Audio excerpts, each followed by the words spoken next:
Why do I have to learn math? I hear this question more than you could possibly imagine. And also, why do I have to learn poetry or writing? You see, we like to categorize things, and sometimes we categorize ourselves. We say, I'm a math guy, I'm an English guy, I'm a science person. And we don't do ourselves justice. And, your kids are going to say statements like that to get out of doing the work they need to succeed.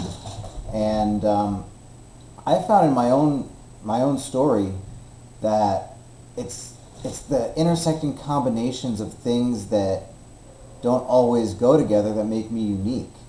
So when I started Tim's Tutors, there were really two branches of it almost from the beginning.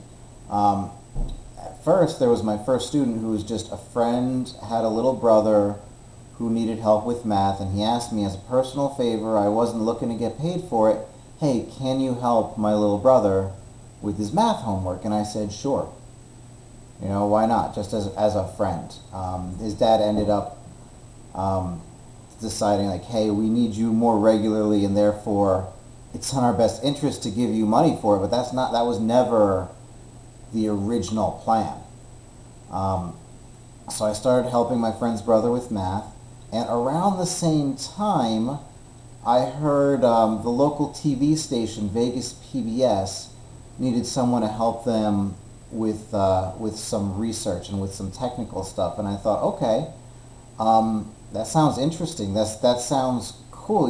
Who doesn't want to be at a TV station and do all kinds of cool stuff? And the project they had me on was researching Nevada's low graduation rates and finding out why Nevada ranked last in the country. At the time, it was like 50%. Like, it was a coin toss whether students would graduate from high school or not. And I did a lot of research into the reasons why, and I helped come up with some, bigger picture solutions and some advice for parents, and a huge research project. And then we started broadcasting. Once I researched what the effective solutions were, started posting them. We had a tip of the day on Facebook. We had a live town hall with teachers. We had all kinds of stuff to get the word out. And in the meantime, more and more friends, hey, my son could use some help. So they were asking me to personally help the kids. At the same time, I was doing all of this research. And so the two sort of dovetailed and came together really nicely, that parents were asking me for help on what they thought was the main problem, which is this test or this paper that I could help their kids with. In the meantime, I'm doing all this research on the real root causes, things like time management, things like nutrition, things like kids not getting off the couch.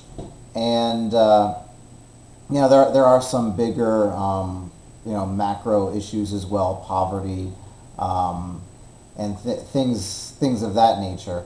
But most of the problem was at the micro level. And so I was able to bring in, the parents would call me for help with one test, but they kept me around because I focused on time management and just like overall like healthy lifestyle stuff that kept their kids engaged. And so if I just focused on like one-on-one helping the kids, not, that's all I'm going to do, I'm going to be in the trenches, I wouldn't have had that extra research to see what the root causes were. At the same time, if I just stayed in my bubble and research and didn't get out there in the field, I wouldn't be able to apply and actually test these theories, because some of the stuff, that seems good on paper, when you're actually working with a kid, it's totally different.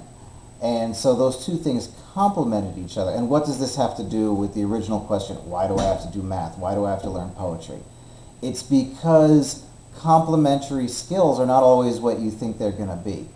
You are a combination of so many things in your life. And the more you give a chance to learning something,